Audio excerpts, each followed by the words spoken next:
Hello everyone, magical stitch channel पर आपका स्वागत है। और आज हम आपके साथ शेयर करेंगे सिंपल पैंट की कटिंग। यहाँ पर हम फ्रंट पार्ट कट कर रहे हैं, तो ओपन साइड हमने अपनी ओर रखी है और क्लोज साइड दूसरी ओर है। तो सबसे पहले हमें जितनी लेंथ चाहिए उसके अकॉर्डिंग हम यहाँ पर मेजर करेंगे। मैं यहाँ पर 35 तैयार लेंथ के लिए तैयार कर रही हूँ। तो उसके लिए आप देखिए किस तरह से मेजरमेंट टेप को रखा है। 1 इंच हमें ऊपर छोड़ना है बेल्ट के लिए, और उसके बाद यहाँ पर हम अपना 35 इंच तक मार्क करेंगे। तो इसमें हमने नीचे 3 इंच के आसपास लेना है। 2.5 से 3 इंच आप ज़रूर लीजिएगा। तो यहाँ पे देखिए हमने किस तरह से मार्किंग की है। 1 इंच ऊपर छोड़ दिया है, और अब बाकी का जो 35 है जहाँ भी आता है वहीं पर हम मार्किंग कर लेंगे। और नीचे हमारा 3 इंच एक्स्ट्रा आ गया है। अब यहाँ पर ऊपर हम अपना हिप जितना भी है आपका उसका 1/4 करेंगे।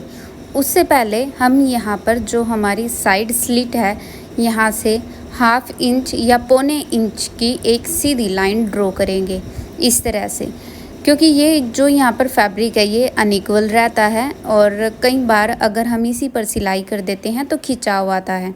अब यहाँ पर इंची टेप को इस तरह से रखना और जितना भी आपका हिप है उसका 1/4 करना है।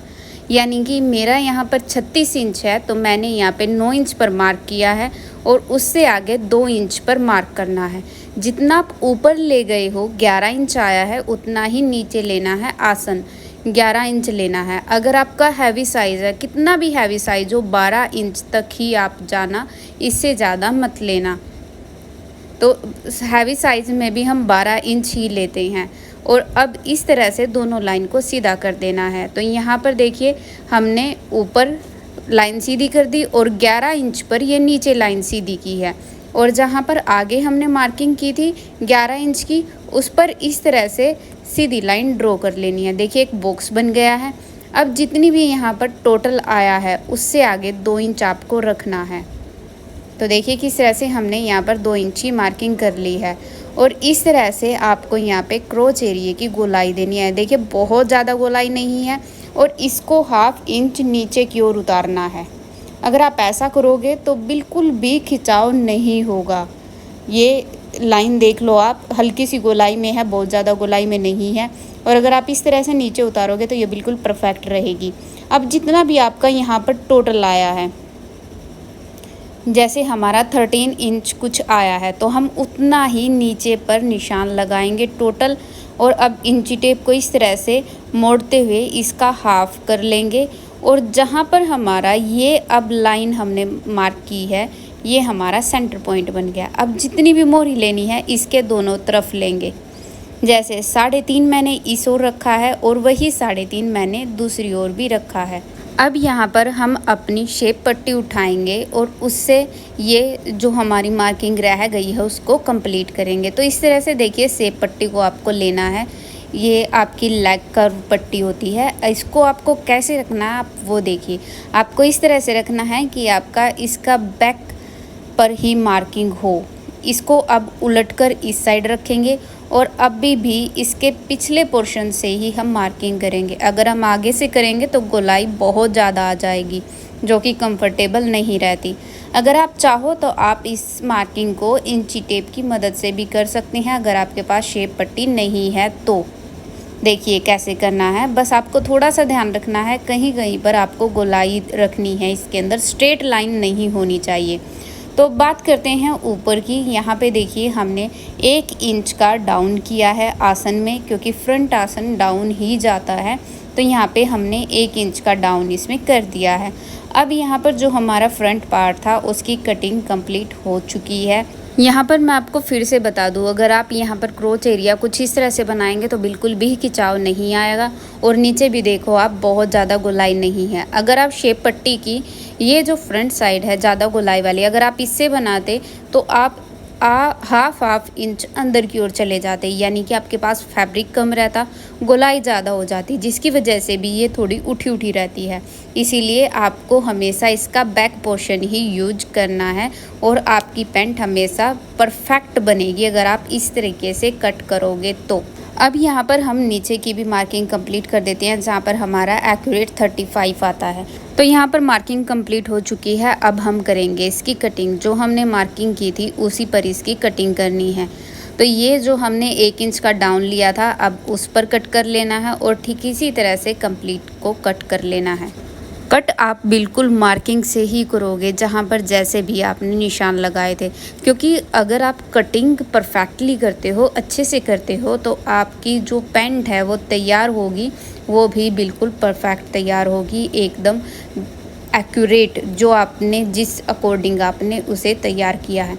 तो देखिए यहाँ पर हमारा फ्रंट जो पार्ट था वो कट कर तैयार हो चुका है। अब हम इसमें तैयार करेंगे बैक पार्ट को। बैक पार्ट के लिए भी हम फैब्रिक को इस तरह से सीधा कर लेंगे और अच्छे से एडजस्ट करते हुए सेट करके इसे यहाँ पर हम तैयार कर लेंगे। आपको इस तरह से इसको बिल्कुल इक्वल करना है, अच्छे से सेट करना है कि इस पर कोई क्रीज ना रहे, कहीं से भी कोई भी इसमें प्रॉब्लम न आए। तो देखिए किस तरह से हमने इसे बिल्कुल अच्छे से सेट कर लिया है।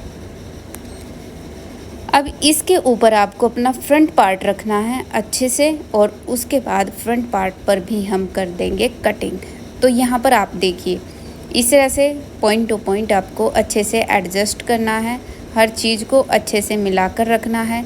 जितना गैप हमारा नीचे आना चाहिए या आया था, उस हिसाब से हम इसे एडजस्ट करेंगे।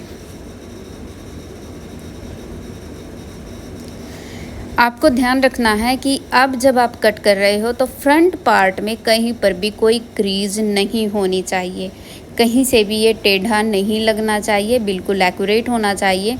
तो हम इस तरह से करेंगे तो हमारा काम एकदम परफेक्ट बनेगा। अब देखिए जहाँ पर भी इसका क्रोच एरिया ख़त्म हुआ है, वहीं से 2.5 इंच ऊपर आपको मार्किंग कर लेनी है। आसन पर हमने ऊपर 2.5 इंच लगाया है। ये जो लंबी लाइन है, इसी लाइन को आगे और सीधा करना है और 2 इंच और आगे बढ़ाना है, और 2 इंच पर हमने इस तरह से मार्क कर दिया। नीचे भी जो लाइन थी उसी को आगे बढ़ाया है, और उस पर आप अगर थोड़ा खुला चाहते हैं तो 2 इंच पर मार्किंग कर दें, कम चाहते हैं तो 1 इंच पर आप यहाँ पे मार्किंग कर सकते हैं। ऊपर 2 इंच पर है और यहाँ ऊपर भी हम 2 इंच पर मार्क कर देंगे। अभी यहाँ पर हम पहले ये साइड कट निकालेंगे, साइड का मार्जिन निकालते हुए हम यहाँ पर कटिंग कर लेंगे। तो आपको बिल्कुल फ्रंट के बराबर ही कट करना है। तो देखिए ये हो चुकी है। अब इसे उठाएंगे, लाइन टू लाइन मिलाएंगे और इस तरह से कट करेंगे। जितना आपने नीचे मार्जिन रखा है उसी के अकॉर्डिंग आपको कट करना है। तो देखिए इसको बिल्कुल हमने आगे सरका दिया है। यहाँ पर आपको कोई शेप पट्टी की ज़रूरत नहीं है, कुछ भी नहीं। जो आपने बैक फ्रंट वाले पार्ट में किया था उसी के अकॉर्डिंग यहाँ पर कट करना है। आप गौर करेंगे कि नीचे मैंने हल्का सा एक्स्ट्रा कट किया है। ऐसा करने से ऐसा होता है कि कई बार फैब्रिक में गुलजट आ जाती है या कोई कान वगैरह हो जाती है कई बार, तो वो निकल जाती है इससे। अगर उसकी ज़रूरत नहीं पड़ती है तो ये एक्स्ट्रा मार्जिन बाद में कट हो जाता है और इंटरलॉक में इसे हटा दिया जाता है। तो इस तरह से भी हो जाता है। तो यहाँ पे देखो फ्रंट और बैक कट हो चुके हैं। अब हम कट करेंगे पॉकेट। तो यहाँ पर पॉकेट बनाने के लिए इसकी लेंथ है 8.5 इंच, जो कि मतलब चौड़ाई 8.5 इंच है, जो कि ज़्यादा हो जाती है। तो इसीलिए हमने 7 इंच चौड़ाई की है और 13 इंच इसकी लंबाई ली है, आप देख सकते हो। और यहाँ पर हमने दोनों तरफ सीधी लाइन बना दी है। अब इसी सीधी लाइन से इसे कट करेंगे और ये देखिए पॉकेट तैयार है। अब इसमें जो हमारी सिलाई वाली साइड है उस तरफ 1 इंच का डाउन देंगे, यहाँ पर 1 इंच कम कर देंगे और दूसरी तरफ ऐसे की ऐसी किनारी पर मिला देंगे। अब आप देखिए इसकी लंबाई यहाँ पर 13 इंच और यहाँ पर 12 इंच है। ये है हमारी पॉकेट। अब निकालेंगे बेल्ट। बेल्ट निकालने के लिए इस तरह से फैब्रिक को फोल्ड कर लिया है और इसमें जितनी आपको चाहिए, जैसे हमें 18 इंच चाहिए तो हम उसी के अकॉर्डिंग यहाँ पर निशान लगाएंगे। और यहाँ पर देखिए 4 इंच की चौड़ाई हमने बेल्ट की ली है और इस तरह से सीधी सिलाई इस पर लगा देनी है और 4-4 इंच की चौड़ाई रखनी है और सीधी लाइन लगाते हुए इसे कट कर लेना है। तो ये हमारी बेल्ट भी कंप्लीट हो चुकी है और इसी के साथ यहाँ पर हमारी पैंट की कटिंग कंप्लीट हो चुकी है। अगर आप कटिंग अच्छे से करते हो तो आपकी सिलाई भी बहुत अच्छी होती है। और अगर आपको वीडियो पसंद आई है तो लाइक एंड शेयर करें और हमारे चैनल को सब्सक्राइब कर लें।